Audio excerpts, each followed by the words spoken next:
Olá, meninos e meninas, professora Ana Flávia, tudo bem com vocês? Tudo? Espero que sim. Mais uma vez estamos aqui com as nossas videoaulas de geografia, dando continuidade ao nosso conteúdo. Estão preparados para mais uma aula? Podemos começar? Vamos lá, uma boa aula a todos. Iniciando nosso conteúdo sobre o processo de industrialização no Brasil, podemos dizer que ele ocorreu de forma retardatária ou tardio. E por que ocorreu dessa forma? Primeiro, que, analisando com outros países que fazem parte do nosso planeta, a Revolução Industrial ela teve 3 fases, onde a primeira fase ocorreu num país conhecido como Inglaterra, que foi o pioneiro, o primeiro país a dar o primeiro passo nesse desenvolvimento industrial. Segunda fase foi quando outros países da Europa deram início também no seu processo de industrialização, junto com os Estados Unidos e o Japão. E a terceira fase foi onde o Brasil entrou. Então, podemos dizer que, durante as 3 fases da Revolução Industrial, ou seja, do processo de industrialização, a primeira e a segunda ocorreu nos países desenvolvidos, nos países ricos, nos países com a maior globalização, ou seja, o maior investimento. Já na terceira Revolução Industrial, entrou os países subdesenvolvidos, aqueles considerados pobres, e o Brasil, dentro da nomenclatura, comparando com outros países, nós somos um país subdesenvolvido. Podemos analisar que, enquanto na Europa se desenvolvia a primeira Revolução Industrial, onde ocorreu com a Inglaterra, e depois, na segunda fase, veio outros países europeus como França, Espanha, Holanda, no continente americano, os Estados Unidos, e no continente asiático, o Japão, o Brasil vivia sob um regime de economia colonial. Nesse período, o Brasil ainda era colônia de Portugal, lembrando que Portugal era metrópole e tinha domínio sobre as terras brasileiras. A partir de agora, vamos conhecer cada uma dessas fases e como elas ocorreram. Isso com relação ao nosso país, ou seja, o Brasil. A primeira fase foi de 1808 a 1829, conhecido como surto pequeno e insuficiente. E por quê? Vamos entender. O espaço brasileiro ainda se constituía em um arquipélago econômico. Por quê? Porque o Brasil ainda era colônia de Portugal, que era a metrópole. As atividades econômicas estavam dispersas pelo território e eram basicamente agrícolas, voltadas para o mercado externo. Desenvolvimento econômico no período colonial, após a divisão das nossas terras em capitanias hereditárias, onde a primeira atividade agrícola a ser desenvolvida e explorada era a cana-de-açúcar. Com a abertura dos portos, quem abriu? Dom João VI, em 1808, estimulou-se que a instalação de algumas poucas fábricas no Brasil poderiam surgir. Essas fábricas poderiam surgir, mas precisava-se de parceria com os países europeus.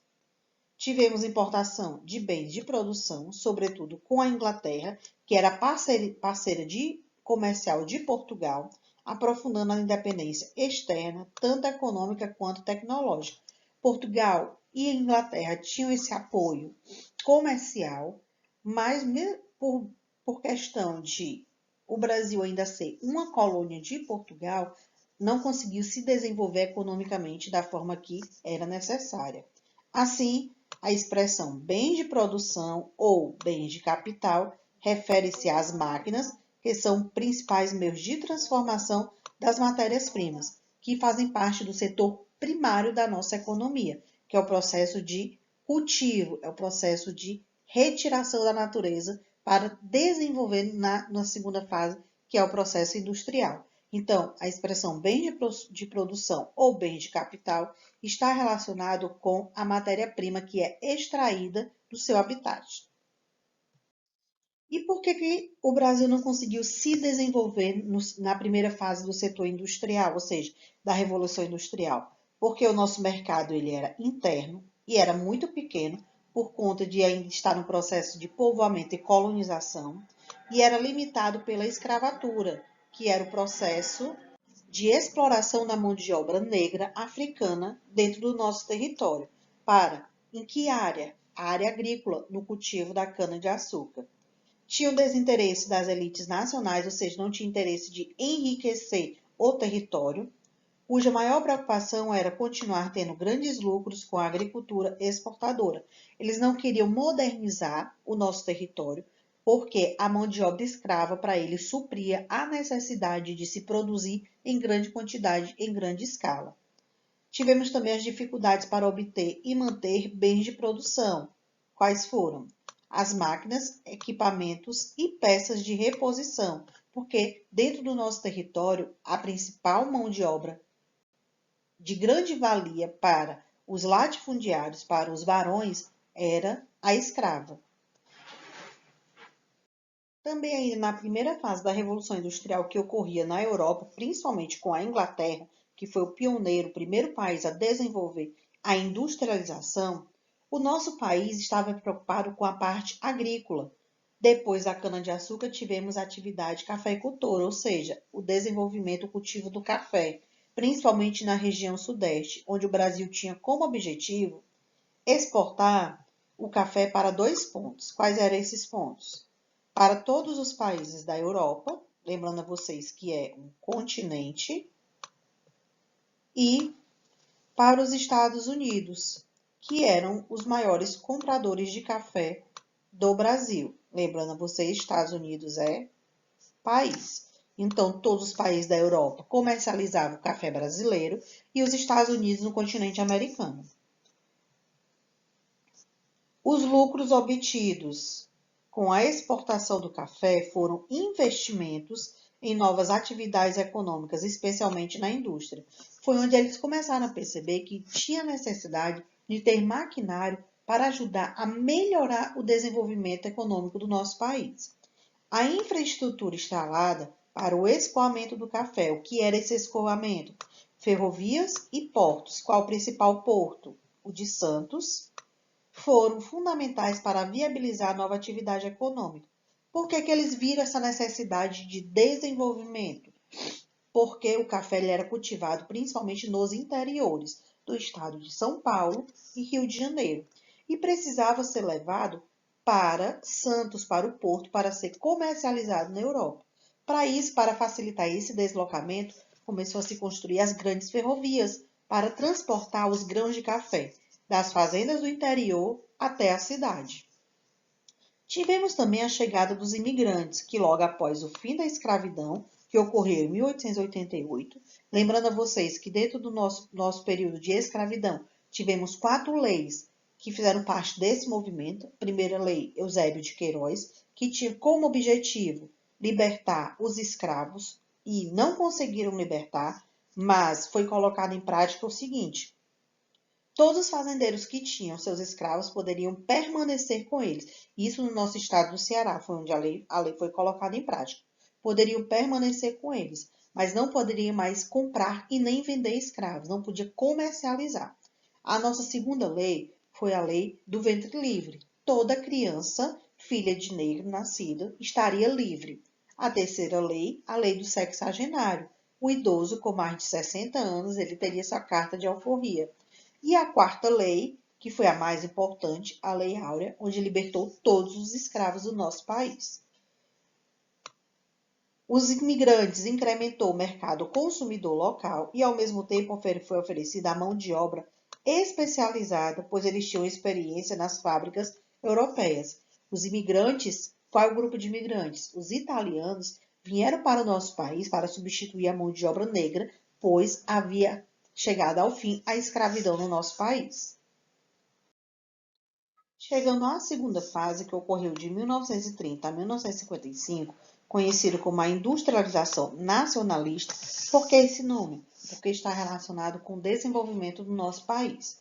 A crise econômica de 1929 gerou uma drástica redução na atividade cafeeira. Lembrando que essa crise econômica ocorreu principalmente na Bolsa de Valores dos Estados Unidos. Até então, carro-chefe da economia nacional, da economia do Brasil, acelerou o ritmo de industrialização no nosso país. Quais foram os fatores que aceleraram essa industrialização? Ou seja, fizeram parte desse grande desenvolvimento. A crise do capitalismo mundial, onde ocorreu em 1929, que estendeu-se por alguns anos, provocando a falência de muitos países fornecedores manufaturados ao Brasil. O fim da concorrência estrangeira criou condições para a implantação de novas indústrias. Por conta da crise econômica em vários países, principalmente aqueles que comercializavam o nosso café, começou a se perceber que o café não seria mais um grande recurso lucrativo para o Brasil, que precisava começar a colocar em prática um novo desenvolvimento econômico, um novo plano. Tivemos o outro fator, o êxodo rural, provocado pela saída das fazendas de café. Trabalhadores começaram a ir para as cidades, aumentando a mão de obra operária e o mercado consumidor. Como as fazendas de café começaram a entrar em crise e não tinha mais o cultivo tão necessário para os latifundiários, começou a surgir o grande desemprego nessas fazendas e essas famílias foram para a cidade em busca de trabalhar, principalmente nas novas indústrias que estavam sendo colocadas em prática. E por que que eles iam atrás desse novo mercado? Porque os imigrantes italianos, eles tinham experiência, principalmente nesse mercado industrializado, porque na Europa já se vinha colocando em prática desde a primeira fase da Revolução Industrial. A política nacionalista de Getúlio Vargas, caracterizada pela intervenção do Estado na economia, que ocorreu de 1930 a 1945 e de 51 a 54, transformou o agente fomentador da industrialização, o Estado brasileiro, realizando grandes investimentos e modernizando a infraestrutura do nosso país, conhecido como a indústria de base. E foi no governo de Getúlio Vargas, conhecido como a Era Vargas, após a Segunda Guerra Mundial, que o ritmo de importação de máquinas industriais começou a ser colocado em prática no nosso país, onde teve a substituição das importações com relação a quais mercados? Roupas, móveis, calçados, entre outros, pois as indústrias colocadas no nosso país, indústrias estrangeiras, elas começaram a se ver obrigadas a produzir mercadorias que até então eram importadas. Isso quer dizer o quê? Que Getúlio Vargas percebeu que se precisava produzir esses produtos no nosso país, porque a crise que estava sendo gerada nos países europeus por conta da Guerra Mundial não conseguia suprir a necessidade brasileira. Para isso, algumas fábricas, algumas empresas que fizeram parceria com o Brasil colocaram o seu processo industrial dentro de nossas terras e o Brasil começou a se produzir esses produtos, roupas, móveis, calçados e entre outros. E dentro da história brasileira, a nossa terceira fase ocorreu de 56 a 1990, conhecida como a fase de JK, Juscelino Kubitschek. Foi o nosso presidente durante esse período. Ele tinha a seguinte meta: construir, reconstruir uma nova cara para o Brasil. Em que ano? Ele tinha como um objetivo, como plano de meta, fazer do Brasil em 5 anos aquilo que ele poderia levar em 50 anos. Isso quer dizer o quê? 50 anos sendo construídos em 5 anos. Ele queria fazer que o Brasil, em 5 anos, desenvolvesse economicamente e industrialmente tudo aquilo que ele havia perdido durante esses anos de processo de industrialização. Uma das medidas econômicas marcantes foi a abertura das fronteiras do país aos capitais estrangeiros, por meio de incentivos fiscais tarifários. Como assim, professor? Ele facilitou a entrada dessas empresas estrangeiras, processo industrial, nas nossas terras, diminuindo os impostos que elas deveriam pagar e fazendo parcerias comerciais. Os grupos estrangeiros pagariam menos impostos, além de descontos e prazos maiores para quitar a dívida que viesse a existir com o nosso país. O termo multinacional foi abandonado por não ser preciso, pois embora uma empresa possa se instalar em muitos países simultâneos, ela tem uma origem, conhecida como prefixo multi, e não transmite essa ideia. Transnacional é a mais adequada, afirma que o caráter internacional da empresa deixa claro que transpôs o limite de seu país de origem. Não entendi, vou explicar. Multinacional é quando a empresa impõe vários polos dentro de um outro país. E transnacional é aquela que faz parceria com o país, mostrando que não importa onde ela esteja, as características vão ser sempre as mesmas.